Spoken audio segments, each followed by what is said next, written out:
My 3 children raised their glasses and laughed right in front of me.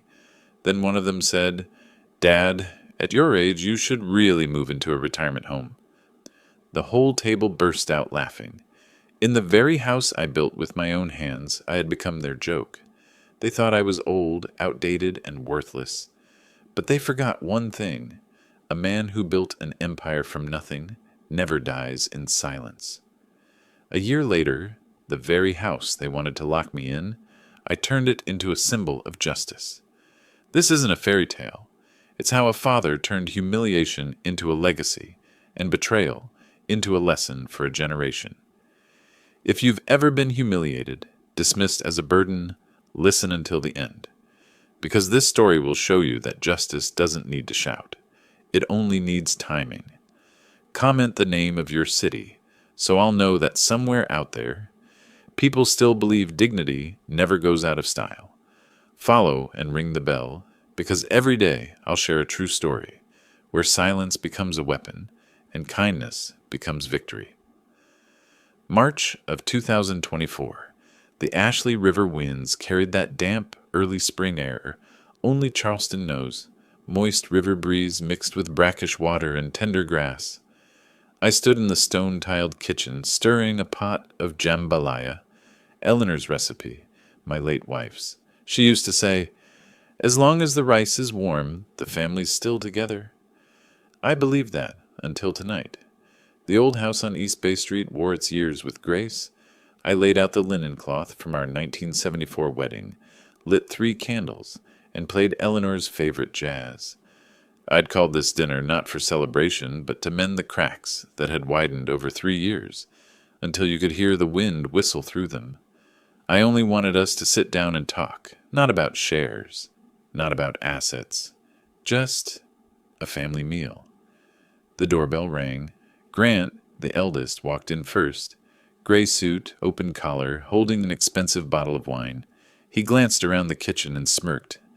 "Still cooking yourself, Dad? At your age, I thought you'd be getting used to retirement home food by now." I froze for a second. Troy, the second, stepped in, patting his brother's shoulder. "Don't tease him, Grant. Old folks get sensitive.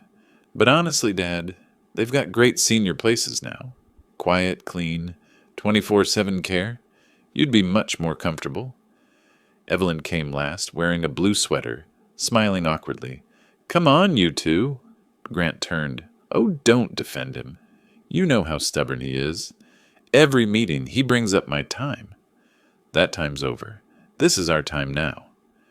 The room stayed quiet, except for the faint crackle of candle flames. I invited them to sit and serve the jambalaya, the spicy aroma filling the air. Evelyn looked at her plate and smirked.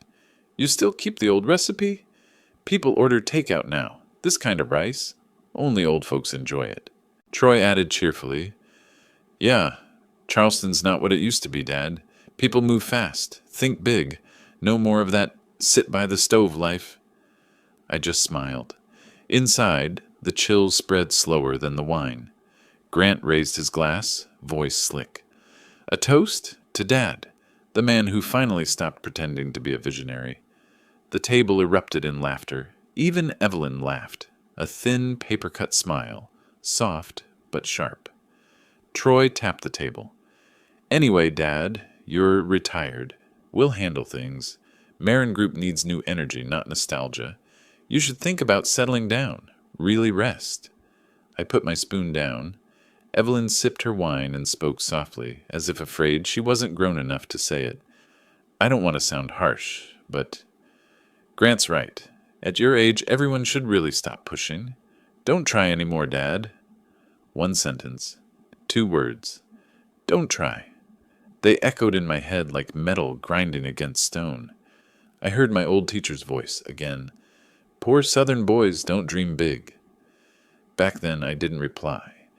But tonight, 60 years later, I heard it again, from the very children I raised. I looked up at their faces, my flesh, my blood, all staring at me like an outdated business plan. I said quietly, "You're right. At my age, I should know my place." Grant smiled. "Exactly, Dad. At least you finally see it. We just want you to be properly cared for. Troy chuckled. I've checked some places. St. Jude's, for example. Private rooms, doctors on site. I've got the brochure in my car. You can take a look. Evelyn said nothing, just lowered her head. But silence was an answer, too. I stayed quiet for a long while. In my mind echoed Eleanor's words. Don't fear loneliness. Fear sitting among family and still feeling alone. I stood, refilled their glasses. Thank you for coming, I said evenly. Tonight, I've learned a lot. Grant laughed. You and your philosophy, Dad. Anyway, we've got an early meeting. We'll go. They left. The door clicked. The engine started. Silence. Only the fading scent of jambalaya cooling in the kitchen. I sat, staring out the window at the Ashley River, lights from the bridge flickering on the water. I wasn't angry. I wasn't hurt. It felt more like someone had quietly erased a name from the family tree. I smiled, a small, dry smile. The kind of man he is makes him vulnerable when humiliation cuts deep enough to wake him. The wine burned down my throat like coal. I whispered, Eleanor, I think I taught them how to win, but forgot to teach them how to love. The candle flickered out. The room sank into thick silence, broken only by the clock's ticking, like a heart beating slower than time itself. That small, cold smile was the first crack in Marin's glass wall of silence. And once glass cracks, no one knows when it will shatter. The next morning, Charleston was draped in a soft rain. It never poured.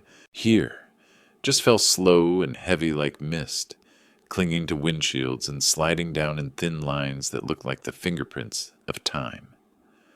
I drove my old 2008 Ford down Meeting Street, listening to the radio play old jazz music made by people who believed each note could save a day from meaninglessness.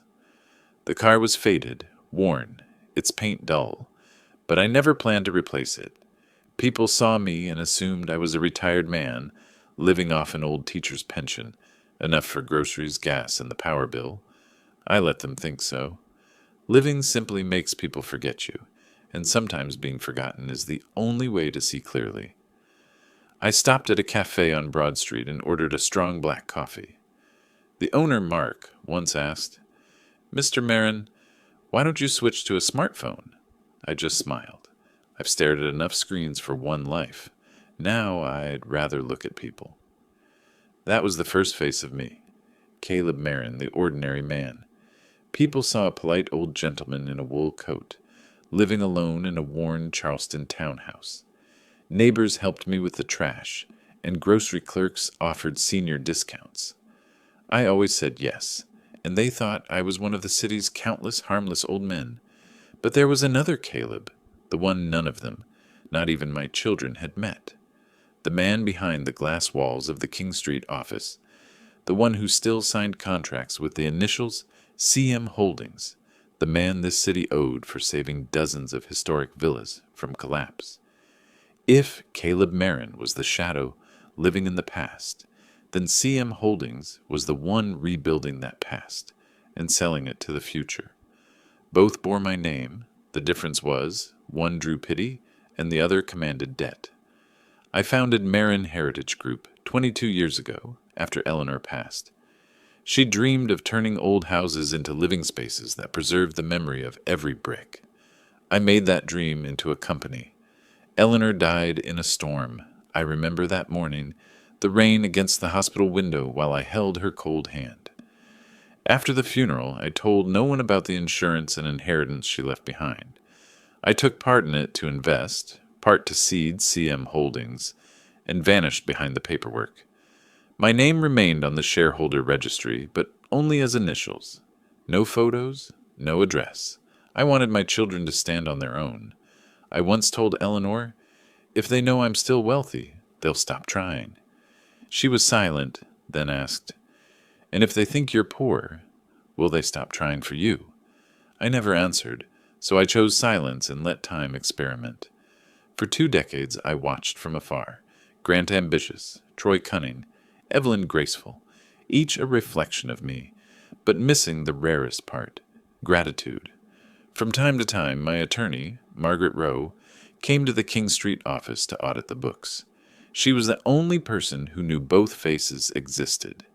She'd pour tea, look over her glasses, and speak in that fearless tone of someone who doesn't care about losing the client. You're creating heirs, not successors. What do you mean? I asked. I mean they'll wait for you to die to inherit, instead of learning how to stand while you're still alive. I laughed like always. Margaret, I'm not trying to teach them wealth. I'm trying to teach them that sweat should be worth more than money. She sighed. And if they fall? Then they'll learn from the fall, I said. That was what I believed, until last night. The dinner in the East Bay lingered in me like the smell of spilled Bordeaux on stone. The phrase retirement home echoed in my head like a slow-closing iron door. At noon, I stopped by Marin Heritage, parked across the street, and watched through the glass. My 3 children were in a meeting. I saw Grant at the head of the table, pointing at a blueprint, his smile sharp as a blade. I used to sit in that chair. Now, from that same chair came the verdict that I was obsolete. My phone buzzed. The screen lit up. Grant, I answered. Dad, we'd like to talk about your future, he said. His tone was calm, polite, sweet as sugar cane. And because of that, I knew there was a trap inside. I looked up at the mirrored tower reflecting the gray sky. In the glass, 2 versions of me overlapped. One, the silver-haired old man, the other, the builder of an empire. Both smiled, both whispered, All right, let's see what they're selling, and whether they can sell their own father. A week later, Grant called again. His voice was soft, syrupy, the kind of sweetness that hides a hook.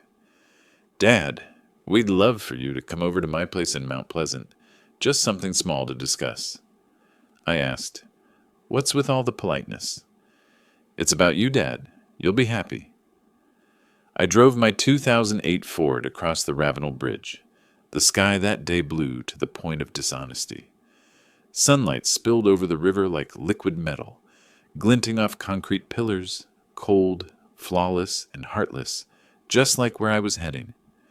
Grant's house was a glass and steel cube in the middle of Mount Pleasant's luxury villas. Every line was perfect, leaving no space for warmth. The automatic door opened with a hush, releasing the sterile scent of new wood and essential oils. I looked around. No photos, no keepsakes. Everything gleamed like a showroom. Grant greeted me with that well-rehearsed smile. Dad, you made it. Perfect. Troy lounged on the sofa, shirt unbuttoned, leg crossed, laptop waiting on the glass table. Evelyn was there too, hair tied up, flipping through a folder. I hadn't even sat down before Grant spoke in that half-familiar, half-corporate tone. Dad, we've got a small proposal. Proposal? The word floated out of his mouth like dust, but in my head I heard the lock click shut. Troy turned the laptop toward me, an image of a bright, modern building, smiling seniors playing chess, holding hands with nurses. This is St. Jude's Senior Residence, he said smoothly, his voice like an advertisement. Excellent care. Only $2,800 a month. We've talked it through. Each of us will chip in. You won't have to worry about a thing. There's staff, doctors, everything. Evelyn added softly, almost pleading. You've been alone too long, Dad. There you'd have company activities. No more spending your days by yourself? I stayed silent. The screen kept showing those smiling faces, but to me, their smiles looked like pastel-colored prison bars. Grant sat across from me, hands clasped like a man ready to close a deal. Your East Bay house is old, Dad. We've found a buyer. They're offering over $1.5 million. I ran the numbers. If we sell, you'll have plenty left and won't have to worry about upkeep. I asked quietly, And who will handle the money? Grant smiled. We will. Charleston's booming with new projects. Marin Heritage could expand. Idle money is dead money, Dad. You know that. Troy chimed in, clearly rehearsed. We just want you relaxed, not burdened. You've worked enough. Time to rest. I turned to Evelyn. She hesitated, then nodded out of habit. I think they're right, Dad. Charleston's different now. Maybe it's time you truly retired. I looked at my 3 children. Each wore a different shade of pity, their faces like curators discussing which antique to move out of a warehouse. Every word they said fell like rain on a tin roof, cold, steady, impersonal. "How long have you 3 been planning this?" I asked, keeping my tone calm. Grant answered quickly and efficiently. "A few months. We just want everything settled so you won't have to stress." "So all that's missing is my signature?" "Yes," Grant said with a bright smile. "Just a formality." I nodded. None of them noticed my hands trembling, not from weakness, but from holding back a laugh. People spend lifetimes building, yet it takes only one signature to erase. I looked at them, my sons, ambitious and pragmatic, my daughter, caught between loyalty and fear. 3 faces, 3 mirrors reflecting a truth I had long avoided. My family had become a corporation, and I was now a minority shareholder. Evelyn's voice grew small. "Please don't be upset, Dad. We just want what's best for you." I smiled, voice thin as smoke. "Best for me? Or for you?" No one answered. Grant stood, his tone slipping from sugar to steel. "Dad, you know I've always had your best interest at heart. Don't make this harder." I sipped my water, glancing at our reflections in the glass tabletop, my older face surrounded by 3 younger ones. At that moment, I knew the deal was already done. All that remained was my consent. I stood, pulled on my coat, and said slowly, "All right, give me 2 weeks to get things in order." They all exhaled, thinking I'd surrendered. But they didn't know. 2 weeks is enough time for a man to rebuild an entire plan and bury the trap others dug for him. I walked out. The afternoon sun cut across my face, white and sharp. In the rearview mirror, Grant's house receded, a glittering block of ice. I smiled. 2 weeks, just 2 weeks, and they'd learn that not everything old is weak, and not everything young shines. I reached King Street just as night fell. The city was lighting up, heels clicking on wet pavement, saxophone notes spilling from a bar at the corner. At night, King Street became another Charleston. No brick reds, no seagull cries, only glass, neon, and faces that looked identical as they passed under the lights. My penthouse sat on the 17th floor, hidden behind a discreet sign, the Whitmore Building, private suites. No one at Marin Heritage Group knew this place existed. They thought I lived in that dusty old townhouse that smelled of damp wood. And that was fine. I kept it that way so they'd believe I was just an outdated old man. But where I truly lived was nothing like that. When the door opened, the scent of oak, steel, and fresh paper filled the room. Warm yellow light glowed on ceiling-high shelves, each labeled precisely. Contracts, 2010-2015, equity reports, St. Philip's renovation, Savannah division. In the corner stood my wide cherrywood desk. Above it hung Eleanor's original villa restoration sketch, the one only I had kept. On the shelf rested a bottle of Macallan, 18, beside my silver pocket watch. I flipped it open, listening to the steady tick. Eleanor had engraved the back. "Remember the time you have, not the time you lost." I breathed deep, sat down, and texted 4 words. "Margaret, 10 p.m. Bring files." Margaret Rowe arrived soon after, a tall woman in her 50s, posture straight, hair neatly pinned, a black suit tailored to perfection. No jewelry, only a worn gold Cartier watch on her left wrist, scratched from 10 years of tapping courtroom tables. Her voice was low and even, the kind that belonged more to a cross-examination than a living room. I had met many lawyers, but Margaret was the only one who never asked what I wanted. She asked, "Are you ready to take responsibility?" We'd worked together for 18 years. Everyone in Charleston knew her as the corporate law expert. Few knew she'd left her husband after refusing to sign off on his bribery deal. Since then, she'd worn no wedding ring, only her faith in clean files and truths, sharp enough to pierce masks. She set the briefcase on my desk and looked at me. "I assume you received their offer?" I nodded, pouring 2 glasses of whiskey. They want me in St. Jude's. Private room, air conditioning, and 1 monthly visit. Sounds like a life insurance policy with a mercy clause. And what do you want from me? I want to know whether they deserve the positions they hold. Margaret sat down, opened her case, and drew out 3 neatly labeled folders. Grant, Troy, Evelyn. I investigated it at your earlier request, but never intended to use it. Perhaps now is the time. She slid the first file toward me. Grant Marin. 17 unexcused absences this year. Used the company account to cover meeting house hotel expenses. 23 receipts, all linked to one name. Rebecca Lane. She looked up, brow tightening. A mistress, I smiled faintly. No surprise. Grant always believed anything bought with money was his right. She opened the next file. Troy Marin. Transferred $18,000 from the Beaufort Villa Maintenance Fund to a shell company. TJM Ventures, LLC. Registered in Delaware, owned by him. I checked the tax records. She paused. He used it to pay for luxury car rentals, golf fees, and a Bahamas trip. I tightened my grip on the glass, the ice clinking like a clock ticking down. And Evelyn? Margaret unfolded the last file slowly, the paper whispering. Evelyn Marin. No embezzlement.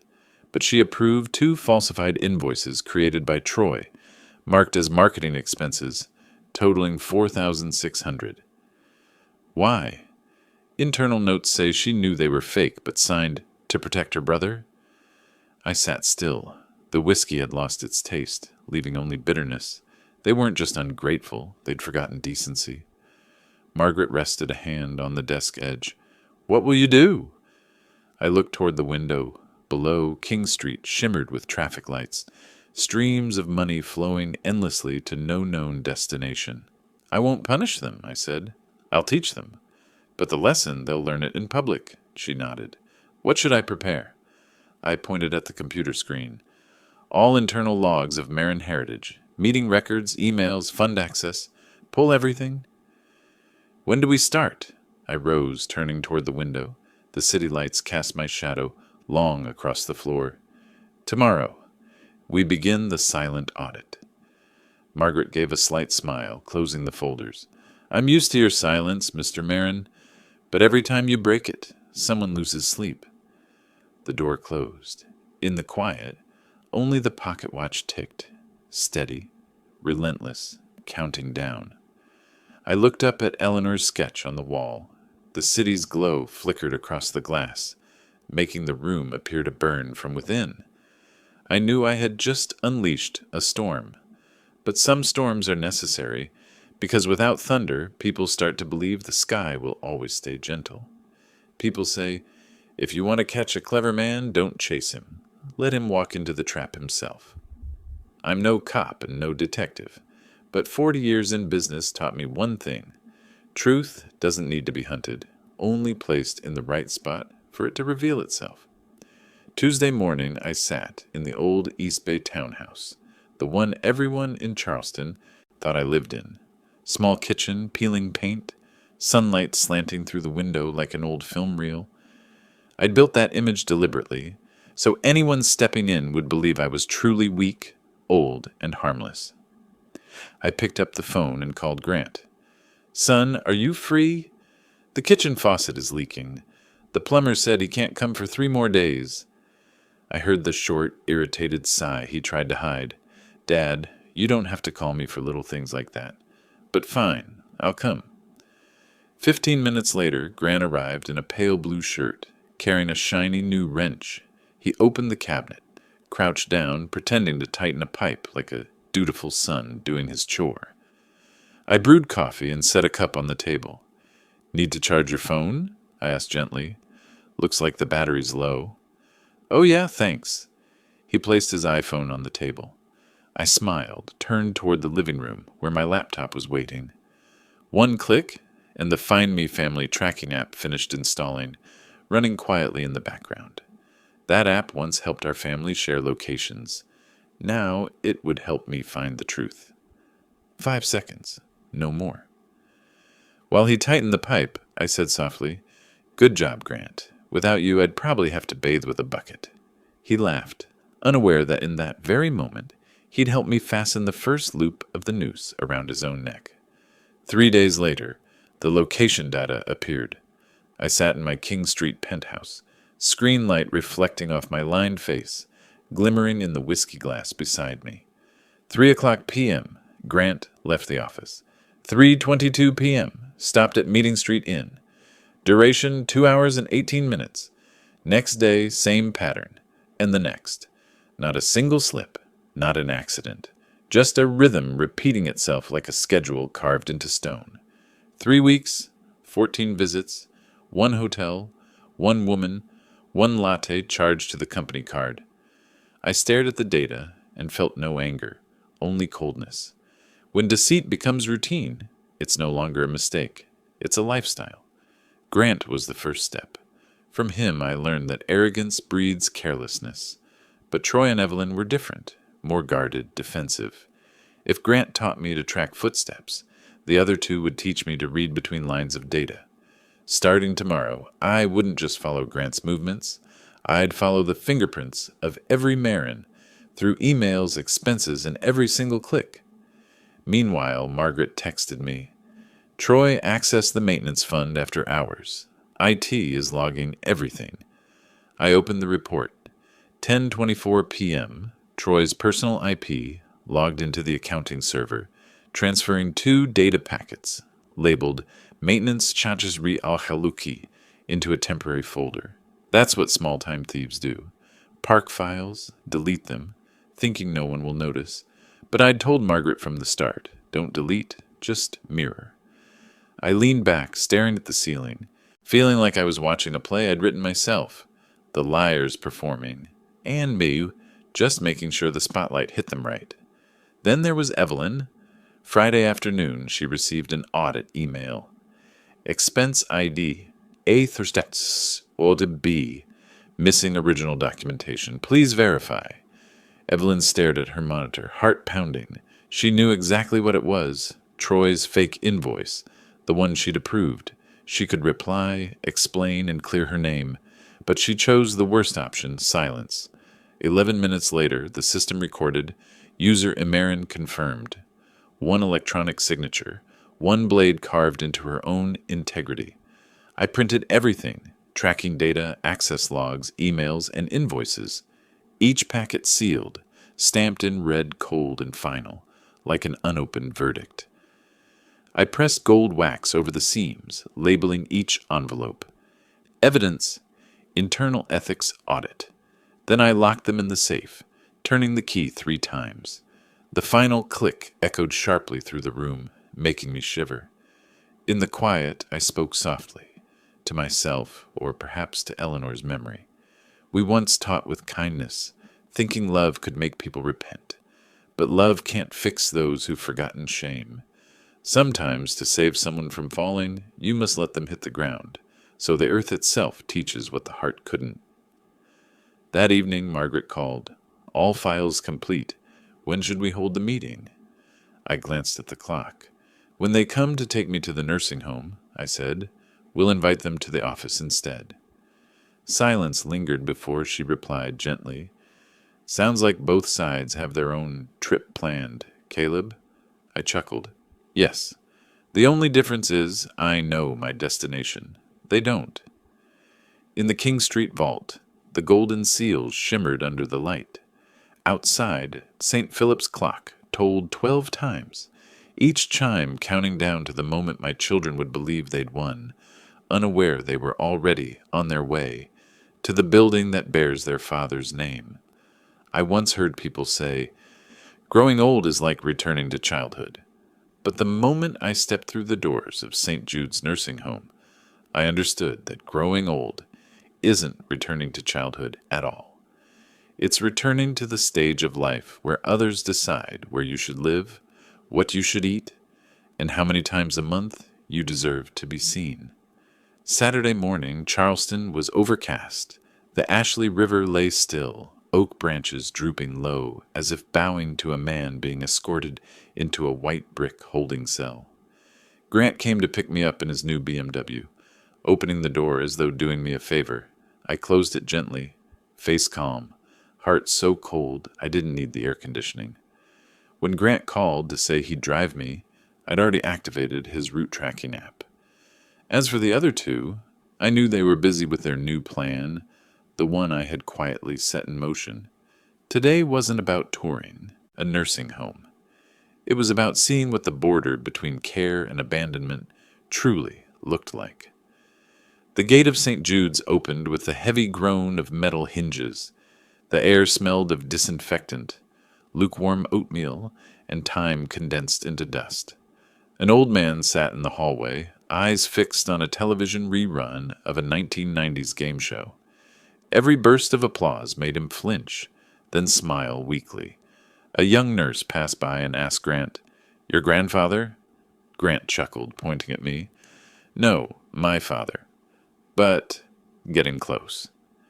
I simply smiled, staring at the wall covered in faded floral wallpaper, patterns repeating like cheap reassurances pasted over loneliness to keep it neat.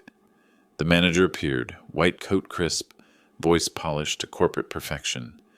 Family visits are allowed once per month, with a maximum duration of 3 hours. Standard rooms include a television, a small cabinet, and a window facing the courtyard. Grant nodded. "Are there vacancies?"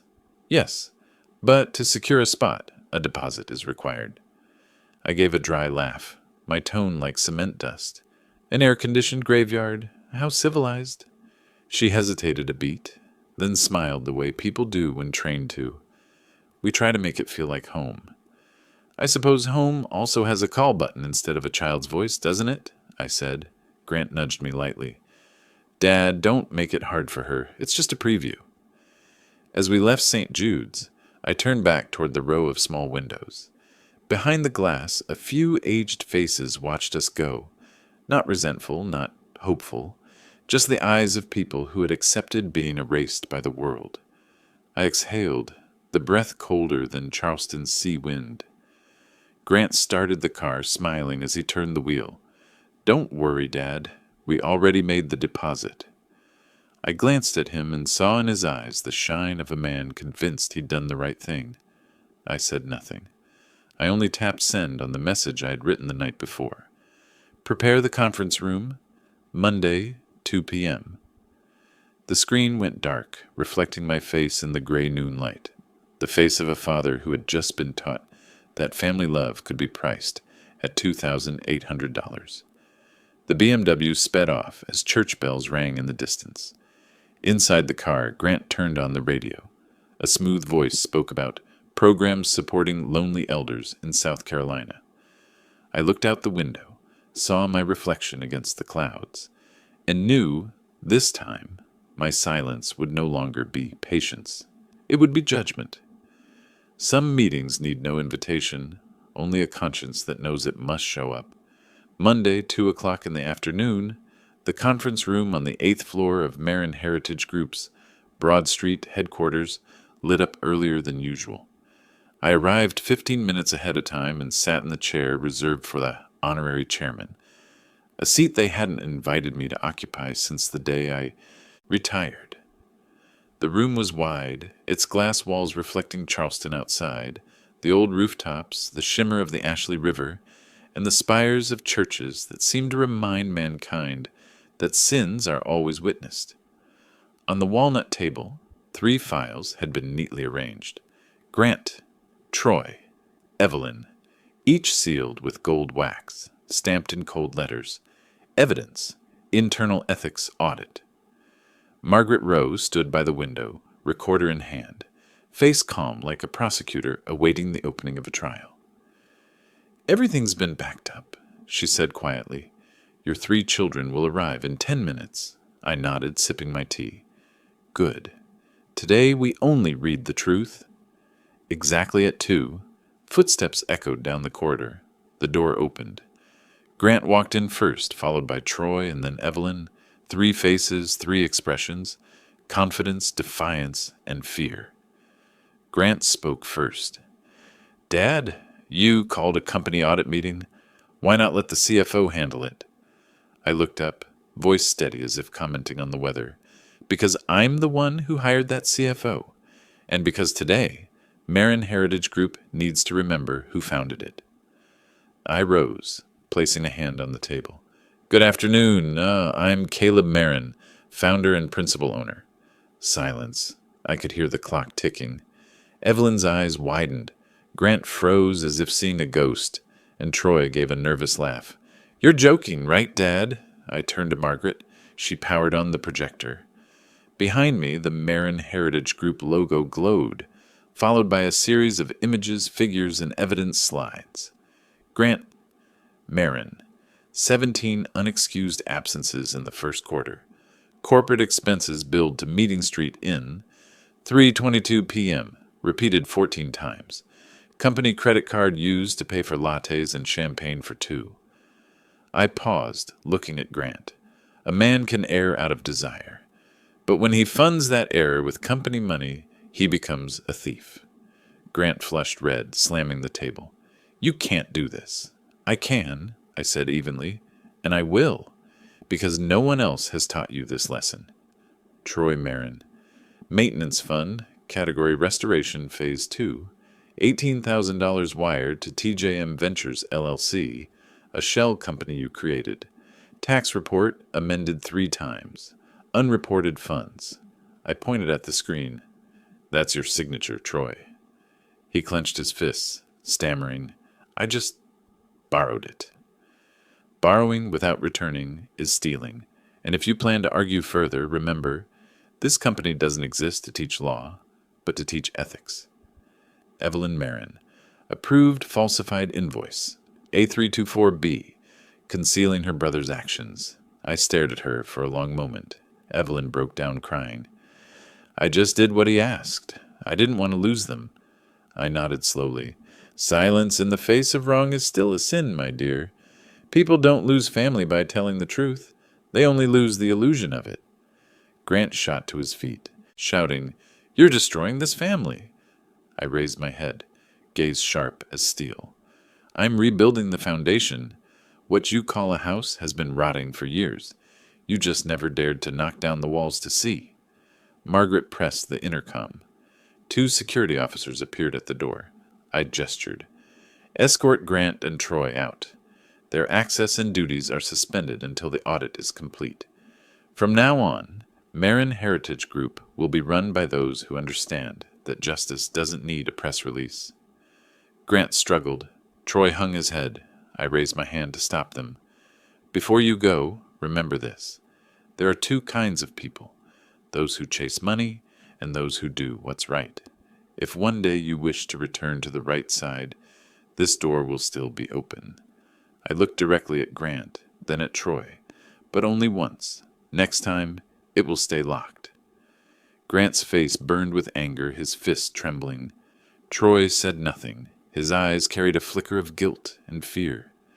They left the room, trailing cologne, tension and silence as heavy as a verdict. I turned back, voice low but crisp. Evelyn, stay. She sat down, eyes swollen, while I pulled a new envelope from my jacket, labeled Project Redemption Draft. On the front, my handwritten line read, Kindness needs a system too. Beyond the glass, Charleston sunlight struck the Marin Heritage Group logo, gleaming like a verdict read aloud in broad daylight. The door closed. The footsteps of my 2 sons faded down the corridor, blending with the sound of wind brushing against the Broad Street glass walls. The conference room felt hollow. Only me, Evelyn, and the open files remained, the scent of paper, ink, and tears about to fall.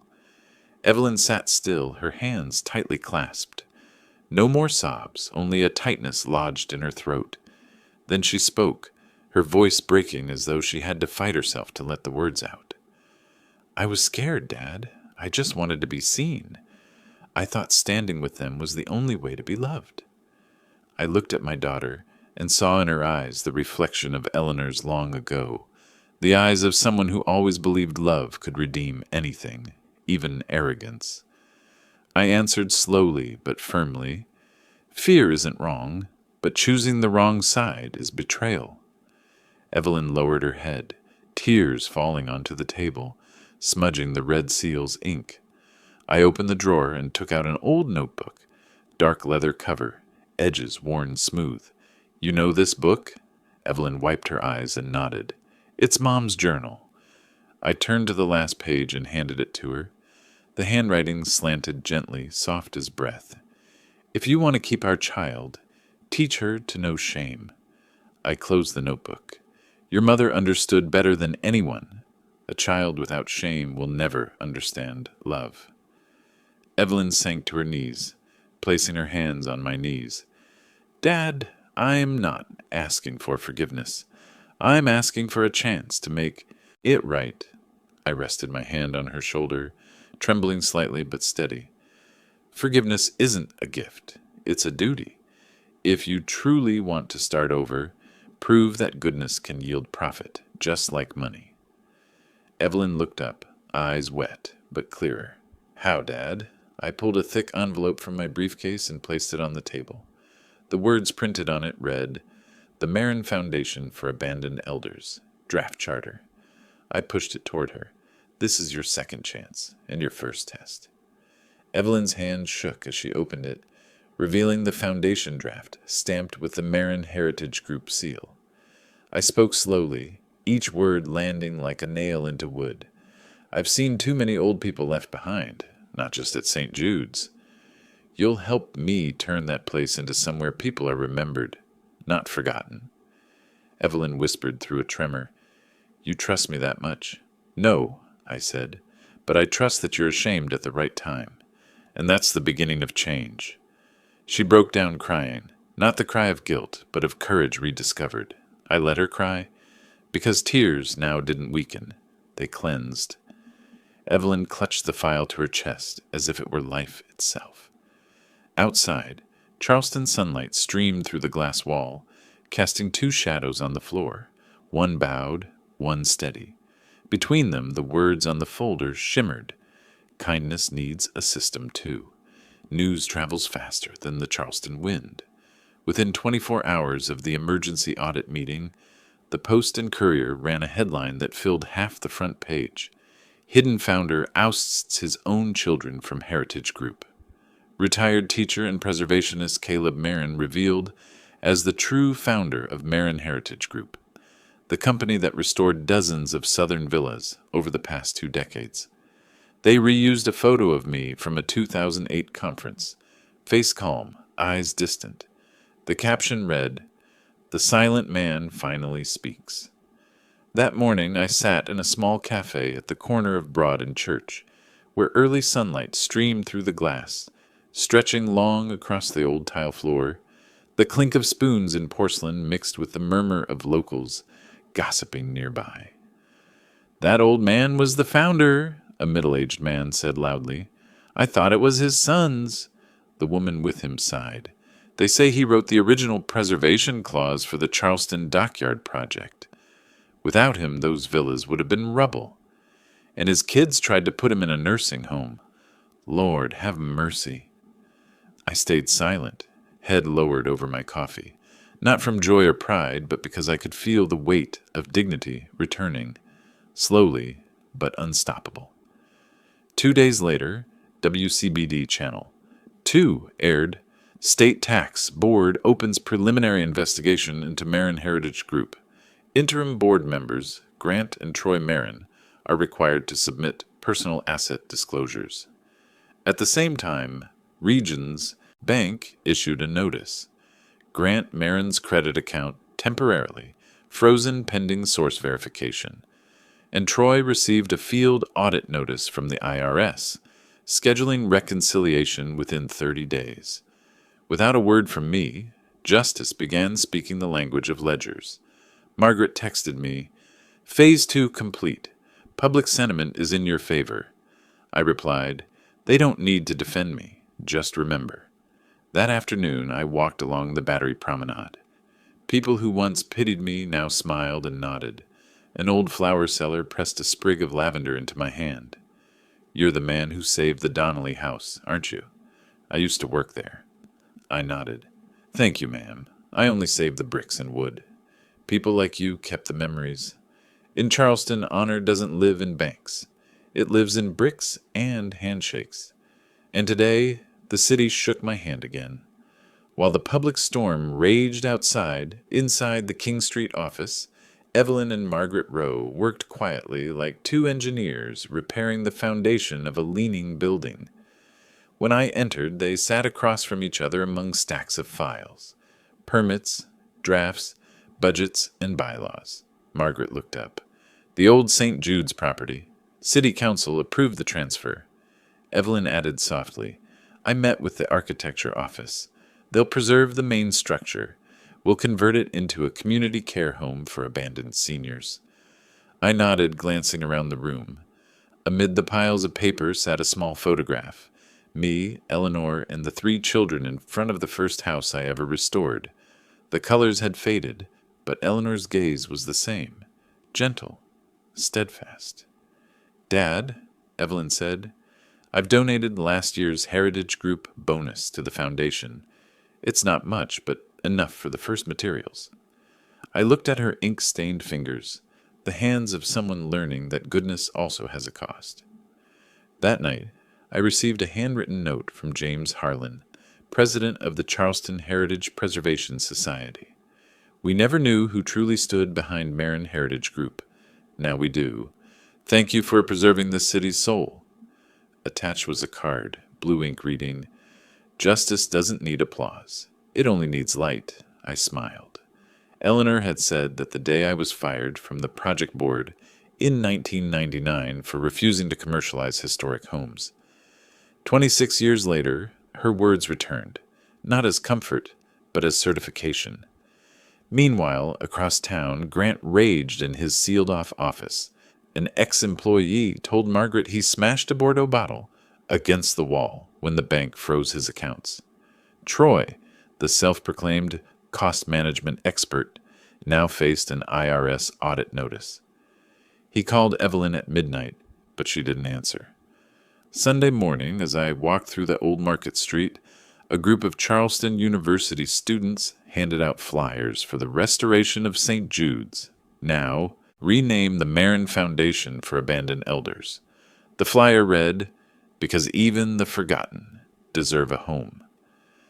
I watched the wind from the river scatter a few pages toward the old harbor houses. People were beginning to understand, sometimes justice doesn't come from courtrooms. It comes from new bricks laid by hands that have learned shame. Later, Evelyn returned to the office, eyes tired but bright. Dad, I met with city officials. They proposed dividing assets between Marin Group and the foundation. I agreed to donate your stake from the St. Jude's project. I smiled faintly.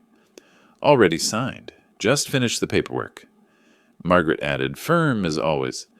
I've informed the press. This time, not a scandal, but good news. The headline will read, The same house once chosen for exile will now shelter the abandoned. I looked at them, one woman reason, one redemption, and realized sometimes salvation needs allies. 3 days later, the Charleston Post published a full-page editorial. When a father turns humiliation into legacy, an entire city remembers that dignity never expires. Justice doesn't need a gavel, only someone brave enough to stay silent until the right moment to speak. Beneath the article was a photo of St. Jude's covered in scaffolding, a new line painted across its wall. The Marin Foundation. I came home late. The Ashley River wind carried salt through the old window frame. My phone buzzed. A new email from Grant Marin. I opened it. One line. Evelyn, you betrayed blood. The words felt cold as metal, but I wasn't afraid. When people start invoking blood, it means they have nothing else left to defend. I turned off the screen and looked outside. City lights shimmered on the river, glinting against the old houses that had witnessed generations of betrayal, repentance, and rebuilding. I closed my eyes and heard Eleanor's voice in the wind. Justice doesn't need to win fast, only to stand firm.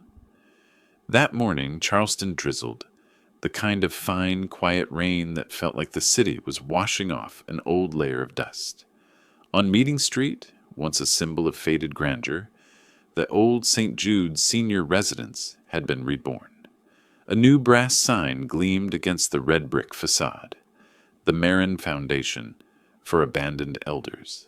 Behind the lavender fence stood a wide circle of people, former Heritage Group staff, city officials, reporters from the Post and Courier, and elderly residents from the neighborhood. On the small wooden stage, where months earlier the air had reeked of disinfectant and flickering televisions, white cloth now covered the podium, flanked by 2 vases of white roses. I stood there in a charcoal suit beside Evelyn and Margaret Rowe. Evelyn spoke first, her voice trembling slightly but steady. Today, we're not just opening a building, we're returning a piece of dignity this city forgot. Gentle applause spread like falling rain. She bowed and motioned for me. I stepped forward, holding a folded speech, the ink blurred by moisture, but every word clear in my mind. Around me there was no music, no fireworks, only the scent of damp brick, the drip of water from eaves, and hundreds of eyes waiting for me to finally speak what I had kept silent all my life. I unfolded the paper and read slowly, my voice rough but firm. This building was once chosen to confine me. Today it will shelter those truly abandoned. Silence rippled outward. The elders in the crowd bowed their heads. A young photographer quietly set his camera down. I continued. They think aging means uselessness. But growing old isn't an ending.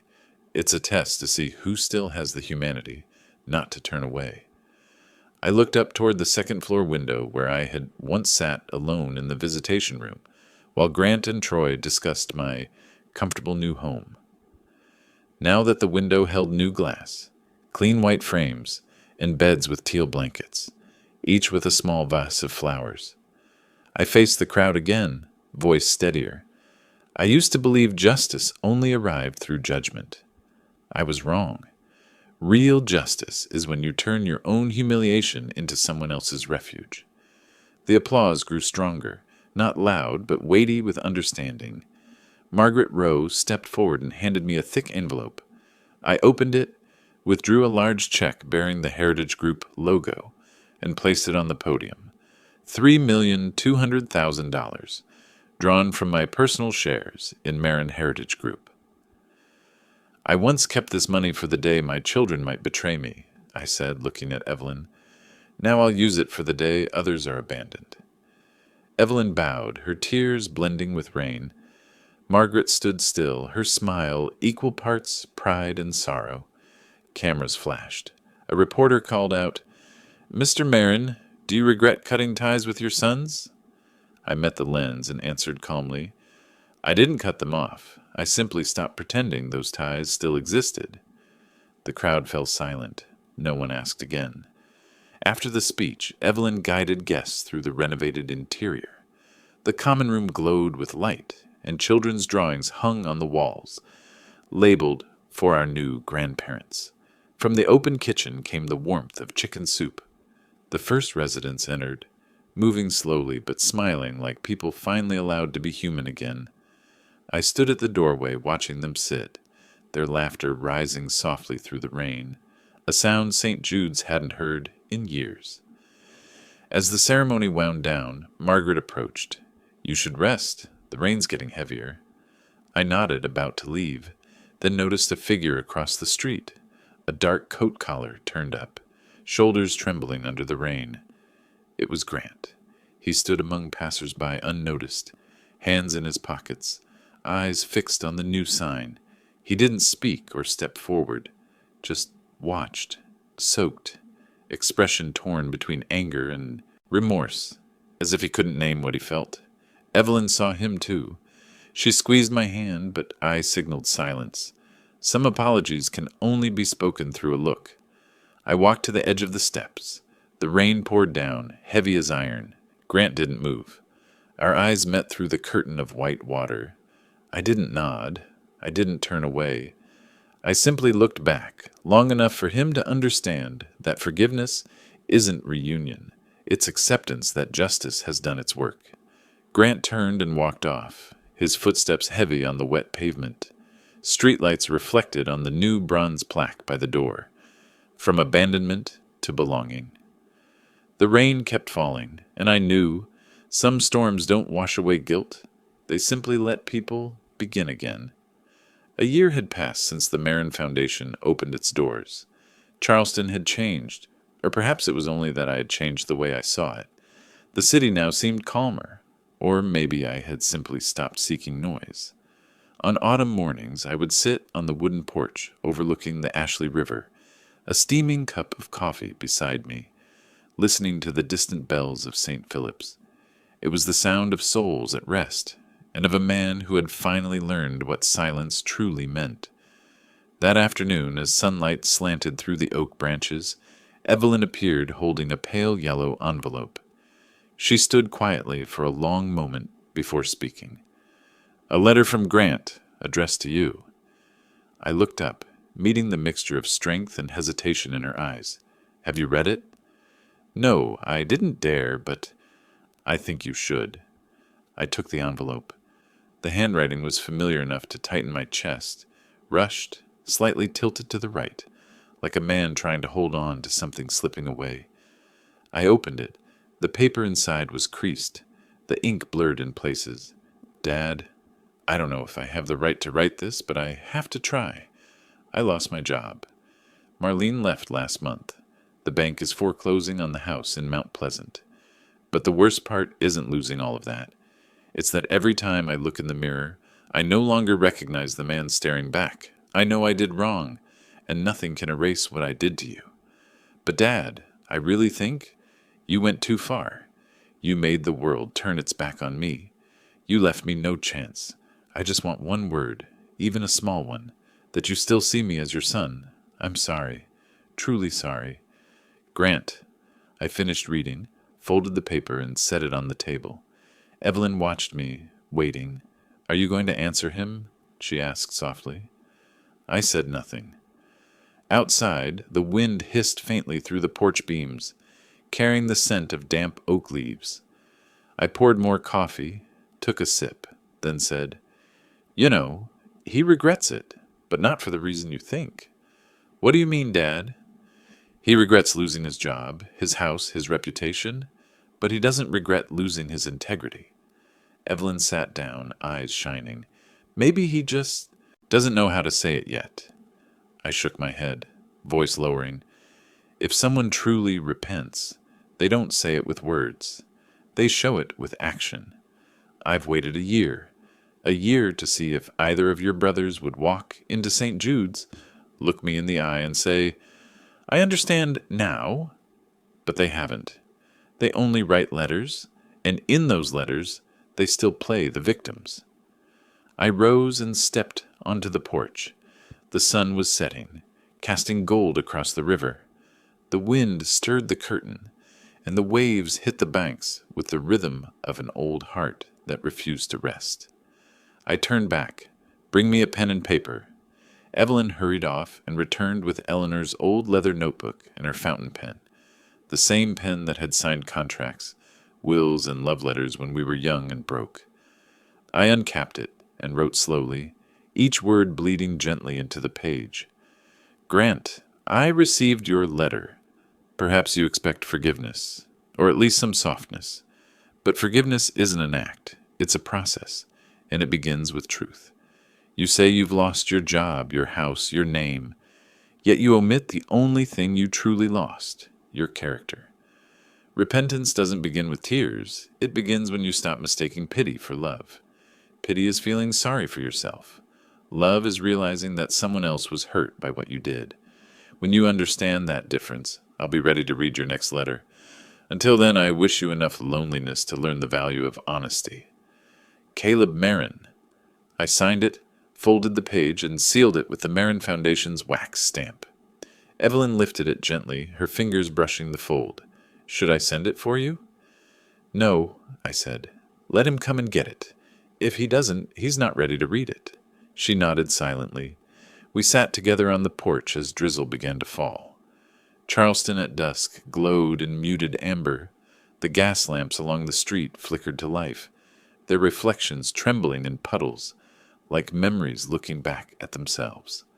Evelyn placed her hand over mine. Dad, I think I understand now. I turned to her and saw the same look Eleanor once had, a rare blend of pain, compassion, and strength. I smiled faintly. If you truly understand, then justice has finished its work. The wind from the Ashley River picked up, scattering the rain sideways across the porch. Evelyn sat still, her tears mixing with the rain, sad and proud all at once. Inside, the unsent letter rested on the table, its wax seal still warm.